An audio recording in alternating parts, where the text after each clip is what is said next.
Mapagpalang araw, kaibigan. Ito na naman po inyong kaibigan kay Jesus, Brother Manny Bautista. Po? Minsan pa, ang salita ng Diyos ay ating papaksain. Lalo na po ngayon ay Marso, ano ba ngayon? Yan, magmamahal na araw. Holy Week. Po, sa katapusan ng Marso. Holy Week na po, magdiriwang ang mga tao ng Holy Week o yung mga tao po nagpupunta sa probinsya sa kanilang mga provinces upang doon magdiwang ng Holy Week. Ayan.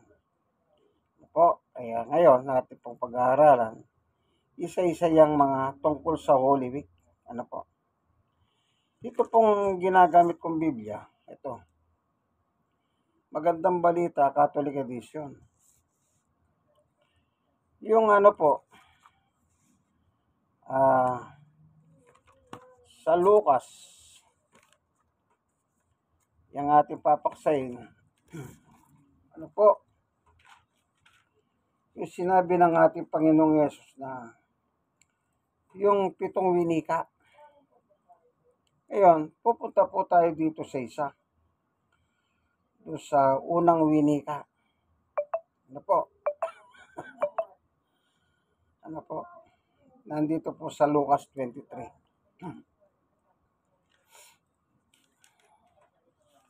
Hinahanap lang natin Alam nyo naman, lagi ko naman sinasabi, wala tayong kodiko o wala tayong outline, po, tungkol dito sa ating pag-aaral. Ganito po. Para sigurado magnifying glass. Nahanap po. Ito na po.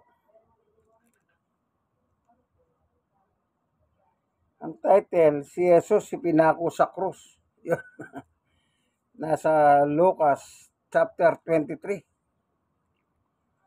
Ito, Tandaan po natin, ang Panginoong Yesus po nangaral.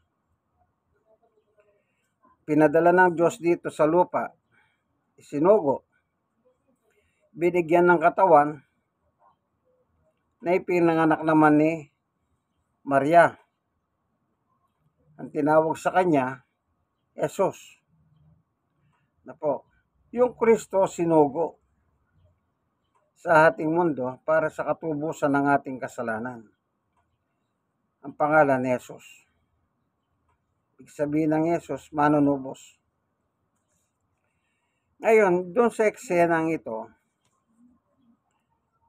si Jesus ay ipinako sa krus. Dito po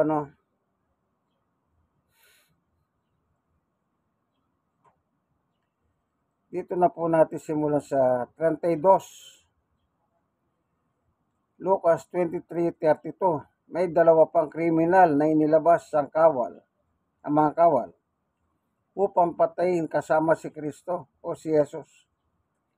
23. Nang dumating sila sa isang bundok na tinatawag na Bungo, ipinako nila si Jesus sa krus. Ipinako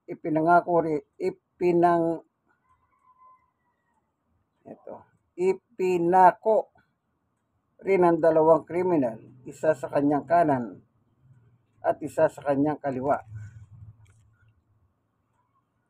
Ito po yung may buwat-buwat na krus si Jesus. Yung habang binubuhat niya po yung krus, kasi po yung kalsada noon, bundok-bundok, bato-bato, mabato. At paakyat siya sa dakong yahon na talagang hirap na hirap po si Jesus. Siya po ay ilang beses bumagsak na buwat-buwat yung cross. Isipin niyo po kung gaano kabigat yung cross. At patahas pa. At mahinit pa.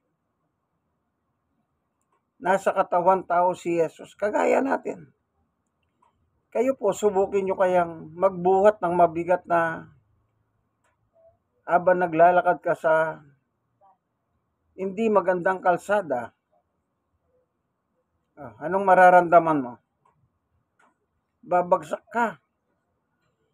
Kasi po si Jesus that time, nagkatawang tao. Kung ano yung nararamdaman ng tao, nararamdaman ni Jesus. Kaya po, hirap siya. Pero wala po siyang magawa.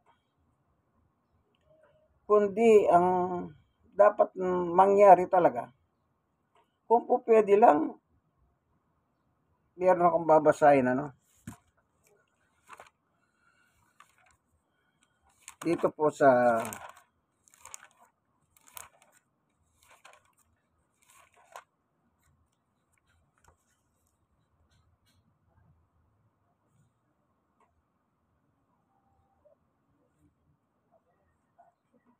ito po sa Mateo 26:39. Lumayo siya ng kaunti, nagpatira pa siya at nanalangin, Ama ko, kung mahari po, ilayo ninyo sa akin ang kopang ito ng paghihirap. Nararamdaman na po ni Jesus that time na talagang ito na yung kanyang oras. Yun nakalagay sa Galatia 4:4.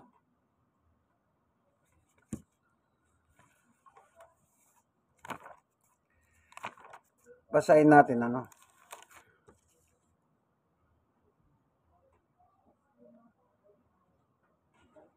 Ngunit na sumapit ang tamang panahon. Yun, yung tamang panahon. Yun na po yung panahon.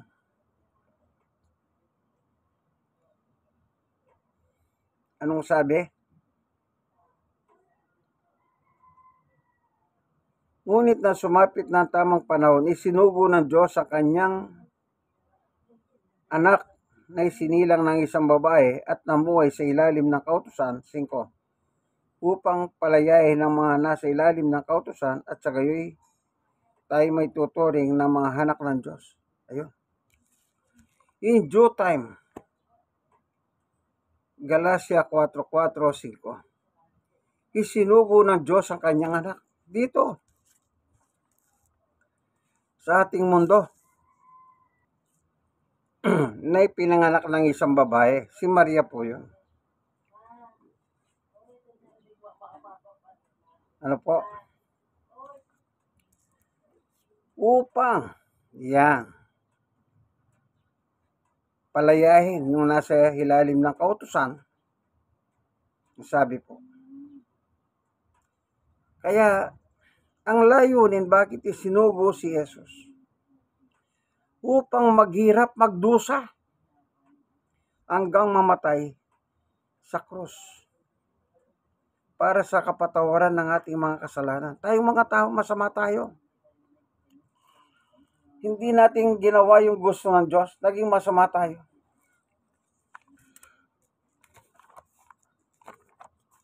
Tignan po natin sa Efeso,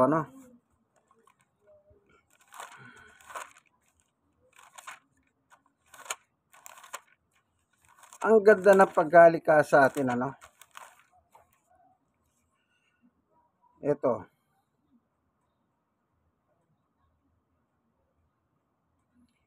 Efeso 2:10. Kung ano tayo ngayon ay gawa ng Diyos at sa pag-isa natin kay Kristo Jesus ay nilikha niya tayo para sa mabubuting gawa na inanda niya noong una pa man upang gawin natin. Yan.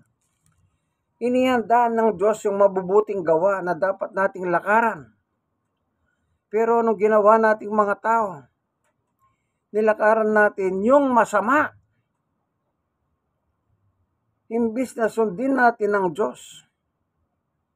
Kaya nga po yung tinuro ni Jesus, yung panalangin naman namin, nasa langit ka. Sundin ang kalooban mo. Kaya meron kang pagtuturo si Jesus. Kasi po, hindi natin sinunod ang kalooban ng Diyos. Kaya nga nagkaroon ng Lord's Prayer. ng Ama namin. Sundin ang kalooban mo dito sa lupa hanggang sa langit. Dapat bumalik tayo doon sa paglikha ng Diyos sa atin. Balikan natin yun. Gumawa tayo ng kalooban ng Diyos. Pero ano pong nangyari? Hindi natin ginawa. Kaya yung masama ang ginawa natin. Anong nangyari nung ginawa natin yung masama nang hindi natin sinunod ang Diyos? Ang sabi po rito sa 12, noong panahong iyon, iwalay kayo kay Kristo, hindi kabilang sa bayang Israel at hindi saklaw ng tipan ng nababatay sa pangako ng Diyos. Ito po, nuhoy nabubuhay kayo sa mundo na walang pag-asa at walang Diyos. Dahil hindi po natin ginawa yung gusto ng Diyos. Tayo ngayon ay mistula tayong zombies, the living dead. Nakapanood na po kayo ng mga movie, mga zombie. The living dead. Buhay na patay. Ganyan po tayo ngayon dito sa mundong ating kinalalagyan. Kaya sabi niya, in due time, sa takdang panahon, isinugo ang Kristo na ipinanganak ni Maria na tinawag namang Yesus. Ano po? Yun po yung balikan natin ngayon sa Lucas, sa 23. Ito na nga po. Dahil sa kanyang pangangaral, maliwanag naman ang sabi ni Jesus, ang aking aral hindi galing sa akin. 1:12:49. Galing sa kanyang ama na nagsugo sa kanya. Kung ano ang kanyang ipapangaral, sasabihin, ituturo. Lahat yung galing sa Diyos. Wala siyang sariling aral. Pero, anong ginawa ng tao? Inihabla pa po siya sa hukuman sa panahon na yun. Anong sabi nila? Sinasapian ng demonyo yan. Blasphemous yan. Nilalapastangan ng Diyos. Sabi ng kanyang kritiko sa panahon niya, mga kababayan niyang Hudyo. Sinasabi niyang ang Diyos ay kanyang tatay. Kaya namumusong yan, sabi nila. Kasi nakita nila si Jesus sa poder ni Maria at Jose. Kaya pag sinabi niyang tatay ko ang Diyos, doon nagagalit ang mga tao sa kanya. Paano siya magiging anak ng Diyos? Anak ng karpintero pagkakilala sa kanya. Kasi po karpintero si Jose. Kaya galit na galit po ang mga kritiko sa kanya. Kaya po iniabla siya hanggang atulang nga siya ng kamatayan. Kaya yung unang winika po, balikan natin. Dito sa Lucas 23, binasa na natin yung 32, 33. Simulan natin uli. 32. May dalawa pang kriminal na inilabas ang mga kawal upang patayin kasama ni Jesus. 33. Nang dumating sila sa isang bundok na tinatawag na Bungo, ipinako nila si Jesus sa krus. Ipinako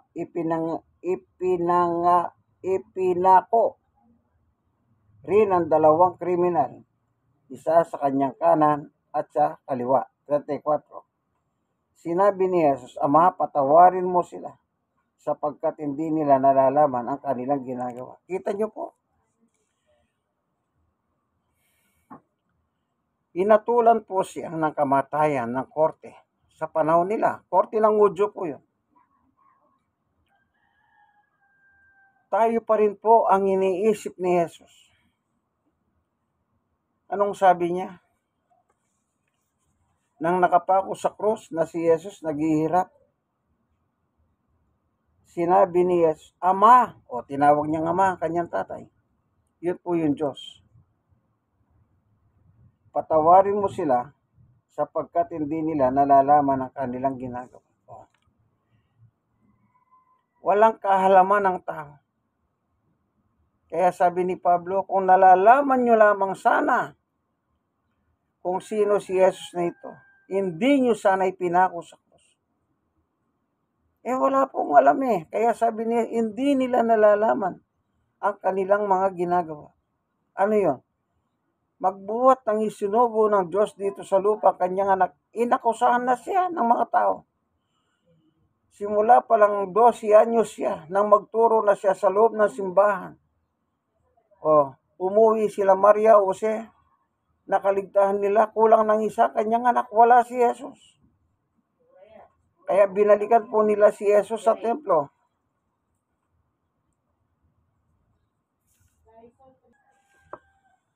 So, inakusahan si Jesus na kamatayan. Kasi nga daw po, blasphemous siya sa kanyang ama. Sabi ng kanyang mga kritiko noon, at ang isang tawag pa sa kanya, sinasapian ng espiritu yan, masamang espiritu. So, ang iniisip ni Jesus, tayo pa rin, mamamatay na lang siya. Tayo pa rin ang iniintindi niya. Kaya sabi niya, Ama, patawarin mo po sila sa kawalan ng kahalaman sa mga ginagawa nilang ito. Ano po? Tuloy tayo, ano?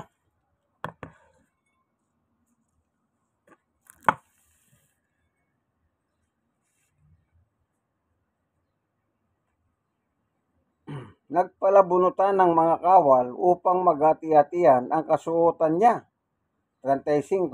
Ang mga tao na may nakatayo roon nanonood habang si Jesus ay kinukutsa ng mga pinuno ng bayan. At sinabi nila, iniligtas niya ang iba, iligtas niya ngayon ang kanyang sarili kung siya nga ang Kristo na inirang ng Diyos. Yan. Hindi kasi sila naniniwala sa panahon nila na si Jesus ang Kristo, inirang. Ibig sabihin po, inirang siya ng Diyos. Kaya hindi sila naniniwala, kaya naghanap sila ng ebidensya. Isipin mo, nakapako sa krus si Jesus, 2 kamay at yung 2 paa. Anong sabi ng mga meron? Sige, bumaba ka dyan. Naghanap pa sila ng himala. Napatunayan lang na siya nga ang hinirang ng Diyos o ang Kristo. Ibig sabihin po ng Kristo, tagapagligtas. Kaya wala silang alam. Kaya sabi ni Jesus, Ama, patawarin mo sila. Hindi nila alam ang kanilang ginagawa. Yun po ang totoo.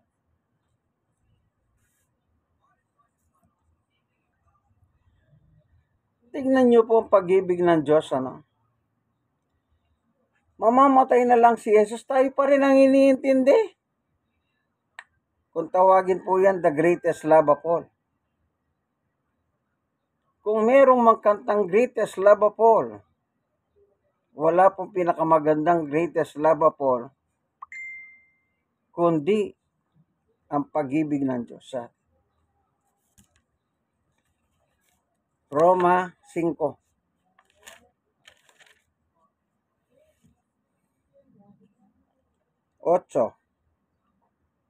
Simulan natin sa 6.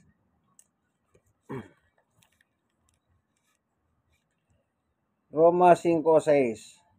Sapagkat noon tayo may ina pa, namatay si Kristo sa takdang panahon para sa ating mga makasalanan. Kita nyo po. Yan ang greatest love of all. 7.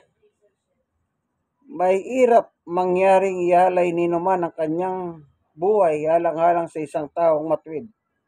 Kahit na maaaring may mga ahas na gumawa nito alang-halang sa isang tao mabuti. 8. Ngunit pinatunayan ng Diyos ang kanyang pag-ibig sa atin nang mamatay si Kristo para sa atin. Nuhoy tayo makasalanan pa.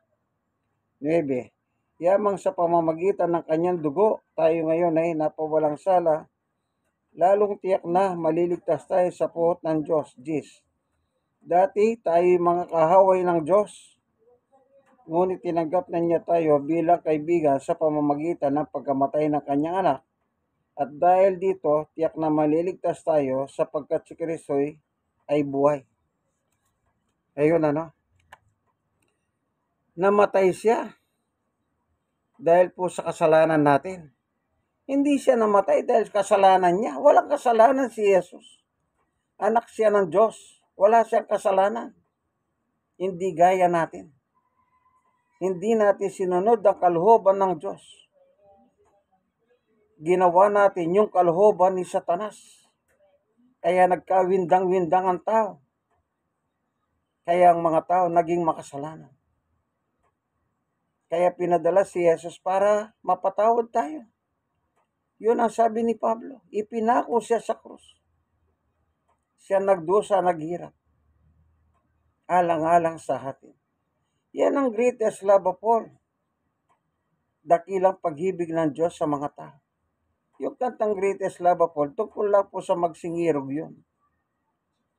Pero itong dakilang pag-ibig ng Diyos na walang katulad ay walang iba kundi ibinigay si Jesus para mamatay, magdusa, alang-alang sa ating mga kasalanan. Isipin niyo po, hindi natin kayang bayaran ang ating kasalanan. Wala tayong sukat ibayad. Pero ginawa ng Diyos, ibinigay ang anak. Nag-iisang anak si Jesus. Mula sa langit bumaba. Ang Kristo bumaba. Kaya sabi ni Jesus, ako'y tagalangit. Siya'y bumaba na tinawag na Jesus sa katawan tao. Upang siya magdusa sa krus. Yung krus siya pang nagbuhat. Ilang beses siyang natumba. Sa hirap. Nagtiis siya ng hirap. Alang-alang sa atin. Tuloy natin. Lucas 23. 36. Nilait din siya ng kawal. Nilapitan siya ng isa at tinalok ng maasim na halak. Kasabay ng ganitong panunuya, kung ikaw nga ang ari ng mga Hudyo, hiligtas mo ang iyong sarili. Anong sabi? Panunuya. Tinuya pa siya. Kung ikaw ang ari ng mga Hudyo, sabi ng kawal.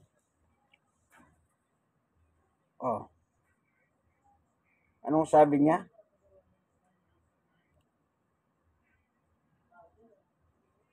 Nilait di siya ng kawal. Nilapitan siya ng isa, inalok ng maasim na halak at sinabi, alak, kasabay ng ganitong panunuya. 37 po, kung ikaw nga ang ari ng Hudyo, ng mga Hudyo, iligtas mo ang iyong sarili. Talagang grabe ang tao noon. Pinagsasalitahan ng hindi maganda.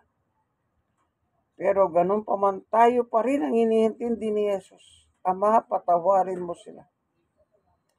Hindi nila alam ang kanilang ginagawa.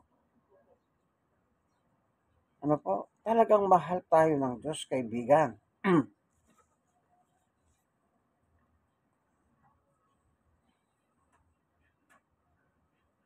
Ito po, tuloy natin. 38. Mayroon din nakasulat sa kanyang ulunan sa wikang Griego, Latin at Hebreo. 3 lingwahe po pala yun, Ito ang ari ng mga Hudyo. Yun po pala nakalagay. Ari ng mga Hudyo. Kung ari talaga siya ng mga Hudyo, Hudyo rin po hindi kasi nila tinatanggap na hari si Jesus. Totoong hari si Jesus. Pero itong mga Hudyong kababayan niya, Sila mismo, hindi nila tinanggap si Jesus na bilang ari. Kaya nga'y sinakdal siya upang mamatay. Noon po, ang capital punishment ay walang iba, pagpapako sa krus. Yun po ang capital punishment ng Roman government nung panahon na yon sa mga mabibigat ang kaso. Ang ginawa lang naman ni Jesus, nag-aral siya at tinawag niya lang Ama, ang kanyang Ama sa langit. Sa kanila po, mabigat na kasalanan niya. Kasi naniniwala sila ng Diyos walang anak.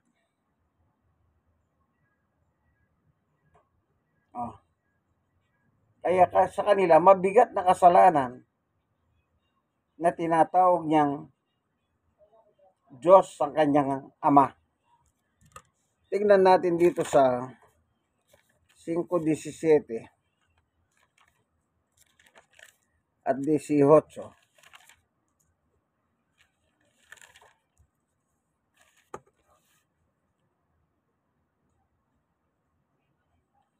Dito sa 1:5:17-18. Ngunit sinabi sa kanila ni Jesus, ang aking Ama ay patuloy na sa kanyang gawain hanggang ngayon, at gayon din ako. 18. Lalo naman pinagsikapan ng mga Hudyo na ipapatay siya, sapagkat hindi lamang niya nilabag ang batas tungkol sa araw ng pamamahinga, sinabi pa niyang ang Diyos ang kanyang Ama, at sa gayoy ipinapantay ang kanyang sarili sa Diyos. Yun po. Yun ang ayaw nila. Kasi po sa kanilang pagkahunawa, kapag tinawag mong Diyos ang Ama, lalabas, Diyos ka rin, gaya ng iyong Ama. Doon sila nagagalit sa Kanya. Kaya po isinakdal siya upang mamatay sa krus. Tuloy natin yung unang winika. Sa 39 naman, Lucas 23:20 at 39. Tinuyari siya ng isa sa mga salaring nakapako sa krus sa tabi niya. Hindi ba ikaw ang Kristo? Iligtas mo ang iyong sarili, pati na rin kami. Ayun. Pati yung isang kriminal, nakisawsaw na rin. Gumaya doon sa mga gwardya na nandoon sa panahon na yun. Sige, kung ikaw ang Kristo, bumaba ka. Iligtas mo sarili mo, iligtas mo rin kami. Napakasama ng tao. Pwede namang gawin ng Diyos na ibaba si Jesus yung oras na yon, pero hindi nga po Kasi kailangan matupad ang hula sa Kanya. Ang pagtubos ng ating kasalanan. Ano po? Kasi nga, wala tayong may babayad sa ating kasalanan sa Diyos. Tandaan nyo po, lahat tayo po yung nag-akusa kay Jesus. Lahat tayo kriminal. Kaya kung may nagsasabi sa inyo, walang kasalanan, ay, mag-ingat ka sa iyong sarili, kaibigan. Mag-ingat ka. Lahat tayo, salarin, makasalanan. Imbis na sundin ang gusto ng Diyos, ang sinunod natin, ang gusto ng walang yang si Satanas. Kaya tayo po ay nasa ilalim ng kasalanan. Tuloy natin,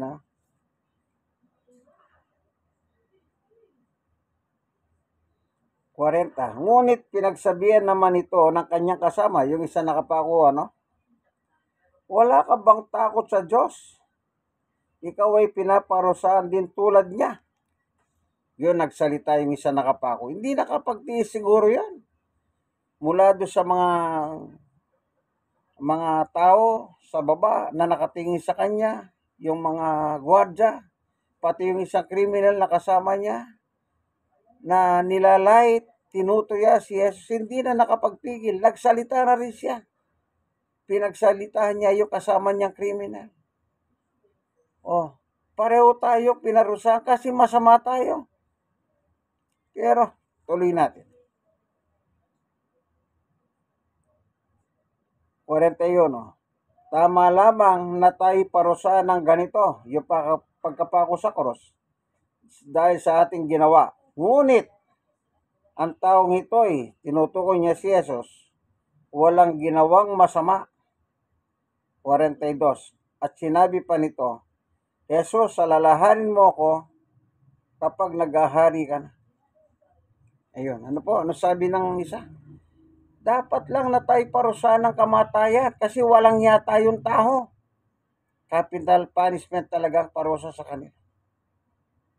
Pero ito, si Jesus, itong taong ito, si Jesus, sabi niya, ito, walang ginawang masama. Yan. Tayo dapat ang parusahan ng kamatayan kasi mga walang niya tayo, sabi niya. Pinagsabihan yung isa. Pero matigas ang dibdib ng isa. Hindi nagbago. The moment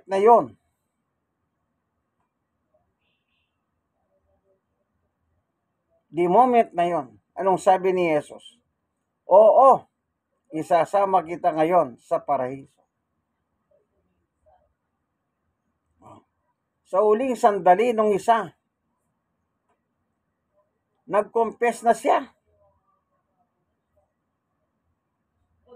Hanggat hindi pa sila namamatay. Hanggat hindi pa siya namamatay. Hanggat nakakapagsalita pa siya.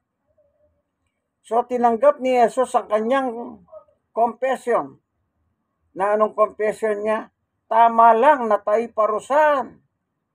Sapagkat tayo mga kriminal, mamamatay tao, magnanakaw, gumagawa ng masama. Pero hindi gaya nito. Hindi gaya ni Jesus. Walang kasalanan yan. Pinagtatanggol niya pa po si Jesus. Dapat lang parusahan tayo ng kamatayan, sabi niya.